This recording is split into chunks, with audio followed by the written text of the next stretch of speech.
राधे राधे, जय श्री कृष्णा। कैसे हो आप सभी? उम्मीद है आप सभी स्वस्थ होंगे, मस्त होंगे। और आज सोच रहे होंगे ये क्या सुबह सुबह अपने पैर दिखा रही है।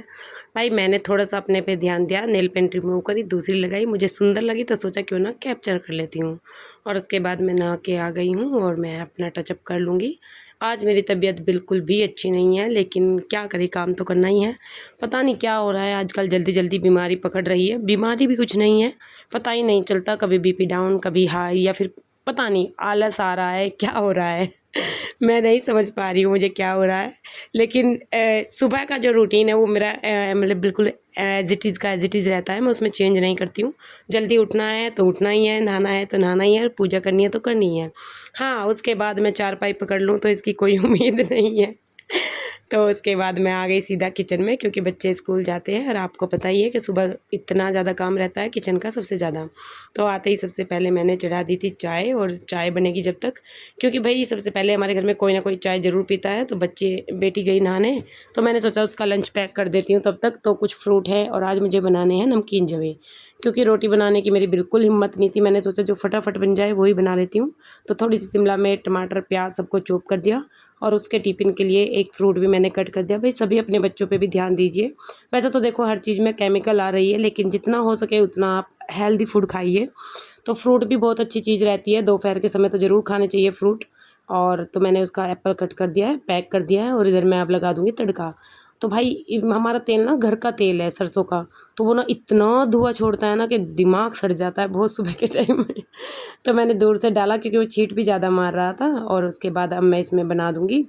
और आप सब भी बताइएगा आपका सुबह का रूटीन कैसा रहता है। वैसे तो हर हाउसवाइफ का बहुत ही बिजी रहता है, किसी के पास भी सुबह 1 मिनट की भी फुर्सत नहीं होती होगी। हस्बैंड ऑफिस जाते हैं, या फिर किसी के खेत वाले हैं तो खेत में जाते हैं, किसी के घर में रहते हैं, तो भी नाश्ता तो सुबह सभी को करना चाहिए और अच्छा भी रहता है। तो कल मैं बाहर चली गई थी भाई, दूध हमारा बिला नहीं था, क्योंकि कुछ काम पेंडिंग रह जाते हैं जब सुबह जल्दी निकल जाते हैं। तो मैंने सोचा आज सबसे पहले रई भी साथ के साथ लगा देती हूँ, जब तक लंच तैयार होगा। थोड़ा सा टाइम था मेरे पास, तो मैंने इधर रई भी लगा दी है, क्योंकि ये काम भी एक बहुत बड़ा काम हो जाता है, इसको भी करते रहना चाहिए। और बेटू का तो आपको पता ही है, हर वक्त मेरे साथ रहता है, किधर भी जाऊँ मम्मी की पूछ से ही बंधा है। तो मैंने सोचा फटाफट अब रूम को भी क्लीन कर देती हूँ। तो जब तक रूम क्लीन होगा, क्योंकि फिर ना आजकल मौसम थोड़ा चिपचिपा हो रहा है, तो बेटू कभी बाहर नंगे पैर घूमता है, फिर इन पे चढ़ जाता है। तो मैं क्या है साथ के साथ अपने रूम को कर नहीं पाई आज, क्योंकि थोड़ा सा डिले हो रहा था। जैसे मैंने आपको बताया तबीयत ख़राब थी, वरना मैं सबसे पहले अपने बेड को ही साफ़ सुथरा करके उठती हूँ। और हमें करना भी चाहिए, जिस बेड पे से आप सो के उठते हो सबसे पहले उसको ही क्लीन करना चाहिए, उसके बाद ही बाकी के काम होने चाहिए। तो बेटी का लंच पैक कर दिया, गर्म था तो थोड़ा ठंडा हो जाएगा तब पैक कर दूँगी। इधर चाय भी बन गई है, और अब हमारा बसंत वापस आ गया है, तो सबसे पहले उसकी चाय और नाश्ता हुआ करेगा। तो आज थोड़ा सा मैंने उसे बाद में दिया। और माधव जब तक वेट कर रहे थे मेरा, तो माधव को भी मैंने उठा दिया था, लेकिन वो मैं आज कैप्चर नहीं करा। जैसे कि मैं बता देती हूँ, कभी कभी ऐसा होता है ना, हमारे पास बहुत सारे काम होते हैं तो हम कैप्चर नहीं कर पाते, वही मेरे साथ हुआ। तो मैंने फटाफट स्नान कराया, और अब इनको सुंदर सा तैयार करूँगी, इत्र सेवा दूंगी, इनको तिलक सेवा दूंगी, फिर इनको वस्त्र सेवा दूंगी। तो ऐसे ही माधव हो जाएंगे, सुंदर से राजकुमार बन जाएंगे। तो उसके बाद मैं इनको ये पहना दूंगी। और आजकल भाई मैं रोज़ सोचती हूँ माधव के लिए कुछ नई ड्रेस बनाऊँ, रोज़ यही ड्रेस बना रही हूँ, लेकिन क्या करूँ, पता नहीं टाइम मैनेजमेंट करते करते थोड़ा सा डिले हो रहा है, क्योंकि बाहर का आना जाना ना थोड़ा सा टाइम को मेशी कर देता है। तो उसके बाद मैंने माधव को तैयार कर दिया है, हैट लगा दिया है। बाल कभी कभी लगाती हूँ, कभी नहीं। जिस दिन मुझे लगता है काफ़ी गर्मी है तो मैं इनके हेयर नहीं लगाती हूँ। उसके बाद मैं कर दूँगी अपनी पूजा, और आप भी भगवान का आशीर्वाद लीजिए।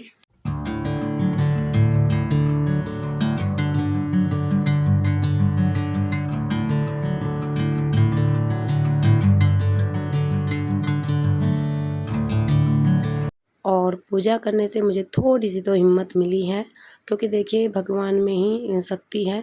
और भगवान तो देखो भगवान ही होते हैं, उनसे बढ़ के कुछ नहीं होता।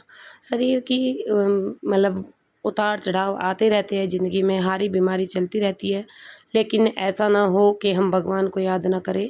तो भगवान को हमें याद करते रहना चाहिए, और इससे हमें पॉजिटिव वाइब्स आती हैं। उसके बाद मैंने माधव को भी स्नान करा दिया। और देखिए मेरा छोटा सा दरबार आपको कैसा लगता है बताइएगा। और जैसे कि मैंने माधव के लिए नई पूजा की थाली ली है, उसके बाद आज थी अमावस्या, तो मुझे मंदिर में भी करनी थी पूजा, शायद अमावस्या ही है। आइए नेक्स्ट डे व्लॉग दे रही हूँ, तो थोड़ा आज ओवर वॉइस मैं सुबह के टाइम कर रही हूँ, तो मुझे कल का याद नहीं है, क्योंकि नेक्स्ट डे मुझे ये पता है कि गुरु पूर्णिमा है। तो उसके बाद मैंने अंदर भी कर दी थी पूजा, और पूजा करने के बाद मैं कर दूँगी कोलों को सीले।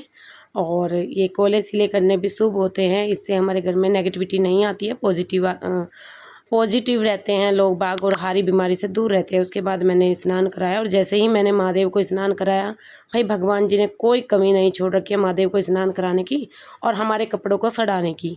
तो मैंने कपड़ों को अंदर टीन लगा हुआ है वहाँ पे डाल दिया था, और देखो सारी मिट्टी बह कर, उधर हमारे कच्चा है वो बह के कैसे आ रही है।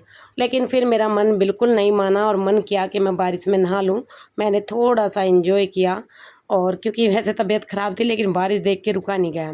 शाम हो गई, मैंने कपड़े कर लिए थे चेंज, तो अब मेरी हो जाएगी पूजा। राधे राधे, मिलते हैं कल नए व्लॉग।